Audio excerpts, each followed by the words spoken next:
welcome back to the Harpejji YouTube channel. I have Malchijah Giddings with me today, and we're going to talk about his Harpejji story and how he came about the Harpejji. So tell us a little bit about your musical background and how you found the Harpejji, and yeah. Okay, so I'm a keyboard player primarily, and I was playing at church, and I had an opportunity to play the Hammond for the first time, and I wanted to be able to play the Hammond at home, so Nord had a keyboard that allowed me to do that, and I was ready to purchase it. But just before I was about to pull the trigger, I saw a video of Corey Henry playing this amazing instrument, and I had to do some research and find more about it. Found out that you guys are local. This instrument is made in America, right on the East Coast, about an hour and a half from where I live at. So I made the call, I got invited up, I was able to lay hands on it, and immediately fell in love. Right. I mean, how many years ago? Was it 5 years ago now that you first got into the Harpejji? Yes, about 5 years ago. So 5 years ago, when you first walked up to the Harpejji, what was going through your mind? At first, I was just like, what an amazing instrument, what an amazing, beautiful looking instrument. I remember Tim showing me the markings on it and how it was set up very similar to a piano because you have black and white markings on it, which helps you navigate a lot easier. And as soon as I was able to play like a few notes, I realized that this was something I was going to be able to navigate on pretty comfortably. Yeah, do you think like your piano background like helped at all with, learning the Harpejji in the beginning? Absolutely. Just like on a piano, I mean, you have 10 digits. On a guitar, for example, one hand is like grabbing the chords to hold them down, and the other hand is strumming those chords. So you really only have like 5. You have half the options, whereas on this instrument, like a piano, I can use all if I choose to. And on top of that, I also can, I could play with some of the same dynamics I would on a piano.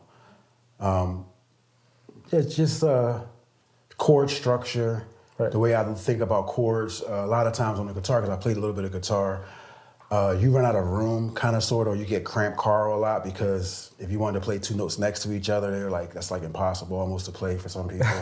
So, yeah, this gave me a harmony with strings that I really enjoy. Yeah. So after that story, where you bought a Harpejji that day, right? Yeah. So at first, when I was thinking I was going to have to order one, it takes like 6 weeks or whatever to get it made up. But Tim was like, you can leave here today with this exact Harpejji. And I couldn't wait. I had to get started immediately. So I took this one off the floor. And then you end up getting a couple more. I did. I got one made up that I really love. It's beautiful. It's the exact same model as this one. And then I have another one, the K24, that also got designed. So now I have 3 Harpejjis. That's awesome. Yeah, so you took this home. What was that like initial, first few days with the Harpejji like? Or what would you tell somebody who just got a Harpejji? Like what advice would you give to them? If you already have a musical background, you can just start there. Like you could just start with stuff scales, chords, and just start hammering it out. But for me, I like to write and shed and explore a lot on any instrument. So I immediately started making music. On this instrument. It was like very easy to. Right, and was it a lot by ear or was it watching other players or? A lot by ear for me because I'm not formally trained. So I use my ear more than anything when I'm playing music. But I listen to like a lot of guys like Corey Henry and other jazz guys. I love jazz. And then I have my gospel and blues and R&B background as well. Right, yeah. Because I noticed, so we were talking earlier, I noticed with your playing like a lot of Corey Henry sounding things and I hear some other jazz influences, but like what are some other guys that, when you get to the Harpejji, like you want to sound like them or? That's a good question. Start with you. I love the way you play and I love your technique and sound and everything. I would say, of course, Corey, who's like the one who got me started on this instrument, but Walter is also another one has a amazing, big influence on my playing. As soon as I saw the first video, I was just like, who's this guy? And then I was amazed at how shortly he was playing the instrument, which actually inspired me to not worry about, how good I'm going to get, how fast I'm going to get good. It's just Right. like, just play, just be yourself, it'll happen. Right. In terms of like gear that you run your Harpeggi through, like talk about what amp do you use, what pedals you running through. Okay, so I started off with playing through a keyboard amp because I already had that. And the first pedal I got, I needed something cheap. First of all, as a keyboard player, the pedal world is like a dangerous place. Yeah. There's where you got effects pedals, you got loop pedals, reverb. I mean, there's just like a whole bunch of things to consider when you're getting into it. I brought I think it's a processor. Mine, it wasn't a pedal board. Everything was combined into one box. And I kind of needed that because when I was researching, I was like, I don't want to buy like all of these pedals and put it on a pedal board. Like, I don't know what I'm getting. So I got the Nooks. Nooks was good for me, but I had to grow from there. And I remember, zooming in on some videos to figure out what kind of pedal boards some of the players like Corey Henry were using. And I found that Vulture was using the Helix. Right.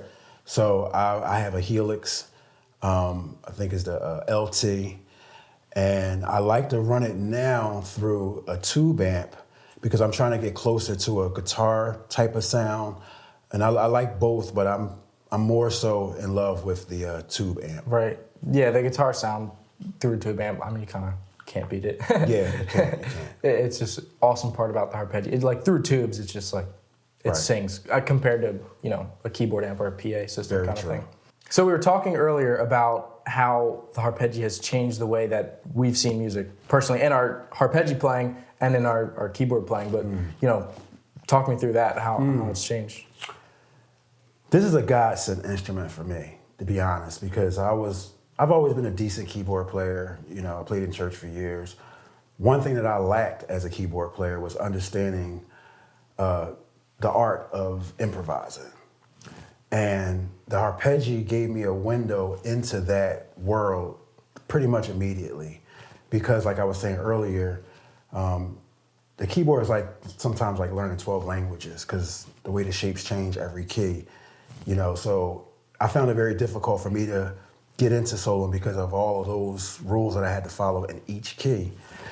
But on the Harpeggi, I don't know, it's something about the way I can like approach these notes with my ear a lot faster. And then once you learn one shape, that shape can be carried throughout all of the Harpeggi. Right. So it immediately allowed me to do that. And what happened was over time, this took about a couple years because I'm not gonna lie, I put my keyboard down for the most part. I still play every week at church, but I didn't practice on the keyboard. I was practicing this all the time. And it wasn't until last summer that I got the call to be a part of this funk jazz band, and they wanted me to play keys. And I would start playing keys a lot more, practicing these songs and stuff. And I realized that some of my Harpeggi understanding was starting to cross over to the keys. And then I'm realizing that the top end of my playing was changing, and I'm able to navigate and craft solos a lot better. So this instrument has really allowed me to see music in a way and on a level that I've never been able to see it or achieve it before. Yeah. All right. So you were talking a little bit about the band that you started playing for. Talking about playing with bands, do you play the Harpeggi out live? Yes. I mean, I put this out there before I was even good at it. So I was playing, because I have some musical skills, so I know I can kind of like tap some stuff out. I had a gig where I was playing for a ministry at a college.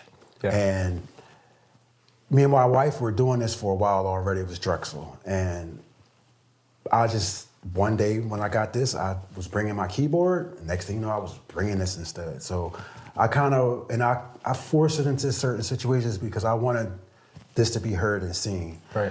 Years later, now, I do a lot of like improv stuff, and whenever I'm doing that, this is always there, and I have a keyboard set up there too. So I use it in that setting. Last year, through social media, I got the call to feature this instrument. And I built a band around this instrument with a singer, a rhythm section. And, we were able to do that. And then it came to the call that I got last summer to be in this funk band. And I wound up playing with them as well, still to this day. Yeah. What are people's reactions when they see it? They're always amazed, curious. People want to touch it, which I don't have a problem with. I will tell a story really quickly, and it wasn't because I let someone play it, but when I bought my other Harpeggi, like the week I got it, maybe the day or the next day I got it, someone knocked it off of the stand off the stage onto the floor. Oof. And I think it hit a lady's foot. Sorry for her foot, but that stopped even a scratch from happening, so I was just amazed. But people are always intrigued about this instrument and the name of it. Yeah, how do you say it? Yeah, how do you say it? Harpejji? Because it's just, they try to read it. But they're always pleasantly surprised, and people actually love the way it sounds, Right. I think. Yeah, I think so too. So what do you see for the future of the Harpeggi? Where do you think the Harpeggi will be in 50 years' time? What's its place in the music world? Well, that's like a really good question. I know what my plans are for this instrument, but collectively with all of us Harpeggi players out there, we're scratching the surface of something great, I think. I'm not going to say this is going to become the main instrument like a piano, so to speak, but it's going to have its place. I think it's going to work well with a singer. I think it can work in a small setting with a band. I'm not saying that you can't use it in bigger settings, but just knowing how this is working for me, I would say that it's going to find its place in those areas.